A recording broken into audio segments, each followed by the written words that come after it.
दोस्तों, एक और मंगलवार और इसी मंगलवार को लेके मुंबई के अंडरवर्ल्ड से जुड़े हुए एक और किस्से कहानी की बात आज करेंगे। पिछली कड़ी में हमने आपको बताया था कि कैसे समद खान ने दाऊद के घर पे जाके 200 से ज़्यादा गोलियां कार्बाइन से चलाईं, अपने हाथ जला लिए, लेकिन अपने उस कारनामे को पूरा करके ही आया जो कई महीनों से भी सोच रहा था कि दाऊद और उसके गैंग को सब सिखाना है। कुछ अच्छी बात अंडरवर्ल्ड के हिसाब से इसलिए रही कि उसमें किसी की मौत नहीं हुई, नहीं तो ये गैंग वार शायद बहुत जल्दी और बहुत ज़्यादा अंजाम ले लेती। सिर्फ एक शख्स जख्मी हुआ था, जैसे आपको बताया था, दाऊद का छोटा भाई इकबाल। लेकिन दाऊद और उसके गैंग के लिए ये बहुत बड़ा चैलेंज था। एक शख्स अपने 2-3 साथियों के साथ बाहर से आके उनके एरिया में घुस के अंधाधुंध फायरिंग करके वापस चला जाए। हालांकि जवाबी फायरिंग भी हुई, लेकिन उसमें कोई भी समद का आदमी घायल नहीं हुआ। 15 मिनट तक ये ड्रामा पाक मोडिया स्ट्रीट में चलता रहा और किसी पुलिस वाले ने और किसी और ने कोई दखल नहीं दिया। हालांकि उस एरिया में पुलिस की एक स्पेशल चौकी बनाई गई थी उस एरिया में लॉ एंड ऑर्डर बरकरार रखने के लिए। डोंगरी पुलिस स्टेशन वहाँ से 4 कदम दूर है, नागपड़ा पुलिस स्टेशन कुछ गज दूर है, और उस ज़माने में सड़क पे पुलिस की गश्त भी हुआ करती थी। लेकिन किसी पुलिस वाले ने, किसी ने कोई दखल नहीं दिया, कोई इसमें पढ़ना नहीं चाहता था। दाऊद का बाप भी पुलिस में था और वो अगर चाहते तो किसी न किसी तरह पुलिस का दखल दे के इस वारदात को रोक सकते थे, जहाँ हमलावरों को पकड़ सकते थे, लेकिन ऐसी कोई बात हुई नहीं। मज़े की बात यह है कि उन दिनों में जो पुलिस थी वो जैसे फिल्मों में आपने देखा होगा, वो अंडरवर्ल्ड की जो वायलेंट एक्टिविटीज़ होती थी उनमें थोड़ा कम दखल देती। तो उसका एक कारण था, छुपा हुआ एक हिडन रीज़न था। वो ये था कि ये कोई अच्छे लोग तो है नहीं, इनकी वारदातों से आम आदमी पे कोई फ़र्क नहीं पड़ता, आम आदमी मरता नहीं है, उसकी जान और माल की कोई प्रॉब्लम नहीं है, ये आपस में लड़ते हैं तो इनको मरने दो। एक पुलिस ऑफिसर हुआ करते थे, IPS ऑफिसर, बहुत दलेर माने जाते थे और अंडरवर्ल्ड की एक्टिविटीज़ को कवर करने में तो उनका एक तकिया कलाम था। वो मैं उस कहने में मुझे थोड़ा गुरेज तो है, लेकिन मैं कहूँगा, वो हमेशा कहते थे कि एक साला दूसरे साले को मारता है तो हमें क्या फ़र्क पड़ता है। तो ये एक एटीट्यूड था मुंबई पुलिस का अंडरवर्ल्ड के लोगों की तरफ कि मरते हैं तो मरने दो, इनसे क्या फ़र्क पड़ता है। तो ये पुलिस की अनदेखी कहीं ना कहीं स्ट्रीट क्राइम को बढ़ावा देती थी। जो सड़कों पे, फुटपाथों पे, ज़्यादा आबादी वाले इलाकों में जो चाकू, तलवार, कोता, इस किस्म के हथियार बरते गए, बाद में रिवाल्वर, कार्बाइन और उसके बाद में AK-47 भी आ गई। तो इस किस्म की हादसे होते रहते थे और पुलिस जो है वो अपनी नज़रें दूसरी तरफ कर लेती थी। ये टेक्निकल रीज़न थे। एक बातचीत में मैंने एक बार दाऊद को पूछा था कि आप ये इतना खून खराबा क्यों करते हो। तो दाऊद का एक जवाब था 2 लाइन में कि मैंने कभी पहल नहीं की, मैंने पहले किसी पे हमला नहीं किया, पहले किसी पे अटैक नहीं किया, किसी की जान नहीं ली। मैं हमेशा कोशिश करता था कि बातचीत से जो समस्या हल होती है वो कर ली जाए। अपना अपना एरिया है, अपने अपने बिजनेस हैं, धंधे हैं, उनमें बांट लिया जाए तो झगड़े की नौबत नहीं आनी चाहिए। मतलब मैं हमेशा गुरेज करता था कि खून खराबा ना हो। लेकिन जब मेरे घर पे हमला होगा, पहले दाऊद ने कहा कि सबसे पहले मेरे भाई को मारा गया, मैंने उसका बदला लिया, मैंने पहल नहीं की, जवाब दिया है। और अगर जवाब नहीं दूंगा तो फिर मेरा धंधा चलेगा नहीं। और जवाब मैं इस तरीके से देता हूँ कि उसके बाद कोई सामने वाला दुश्मन एक ना ज़्यादा वो उसके बाद दोबारा मेरे ऊपर हमला करने के लिए 100 बार सोचे। तो मेरा जो जवाब होता है वो बहुत सख्त और बहुत असरदायक होता है। ये दाऊद की एक अपनी उसकी काम करने की फिलॉसफी थी। इसी तरह जब ये 200 गोलियां 15-20 मिनट में चली तो दाऊद के लिए एक उसकी एग्जिस्टेंस का मुद्दा बन गया। अगर दाऊद उसका जवाब उससे बेहतर या उससे ज़्यादा खतरनाक नहीं देता तो दाऊद का नाम जो है वो अंडरवर्ल्ड के दुनिया से कमज़ोर होगा। अगर वो जवाब देता है तो वायलेंस और बढ़ेगी और उसका फिर जवाब दिया जाएगा। और पठान गैंग तो अपने पठानों की नेचर और उनकी जो एक जो जिंदा दिली कहो या बदला लेने की भावना या लड़ाई झगड़ा, तो दिलेरी उनकी या एक प्राइड, जो पठान प्राइड जिसको हम कहते हैं, उसको जिंदा रखना, तो ये एक बहुत बड़ा चैलेंज था दाऊद के लिए। और अब देखिए कि अपने घर पे इतना बड़ा हमला होने के बाद जब दाऊद ने समद खान को मारने की जब स्कीम बनाई, पूरी प्लानिंग की, तो उसको 2-4 दिन नहीं लगे। दाऊद बहुत ठंडे दिमाग से काम किया करता था और तभी उसके पास अपने जो भाई लोग थे 4-5, उसके अलावा कोई इतने बाहर के लोग भी उसके गैंग में नहीं थे। मारना जो है ये एक स्पेशलाइज्ड काम है, जो मर्डर है ये एक बहुत ही स्पेशलाइज्ड काम है। आदमी की जान लेना हर आदमी के बस का काम नहीं है।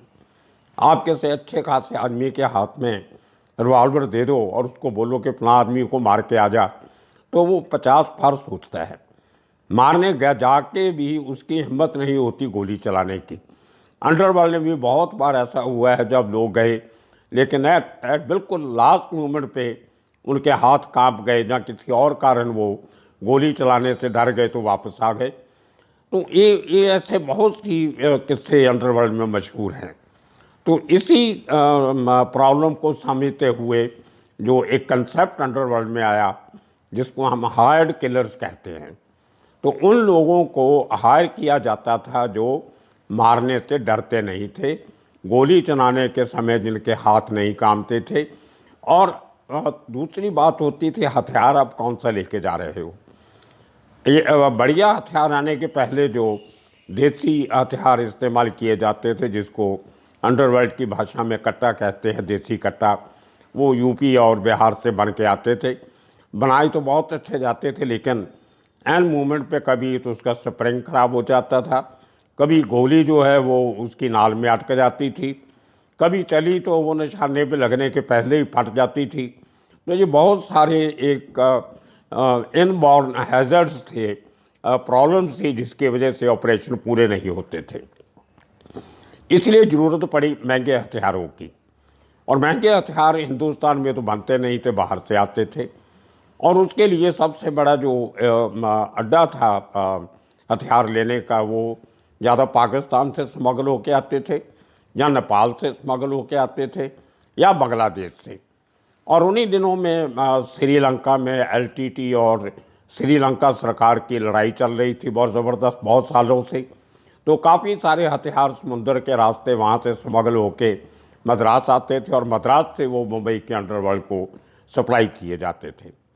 और कुछ उस ज़माने में पुलिस ने कुछ ऐसे लोगों को ही पकड़ा था जो पंजाब के अतवाद के दौर में अखौती टेररिस्ट बने हुए थे, लेकिन काम उनका क्राइम करना था, बैंक डकैतियाँ करना, लूटना।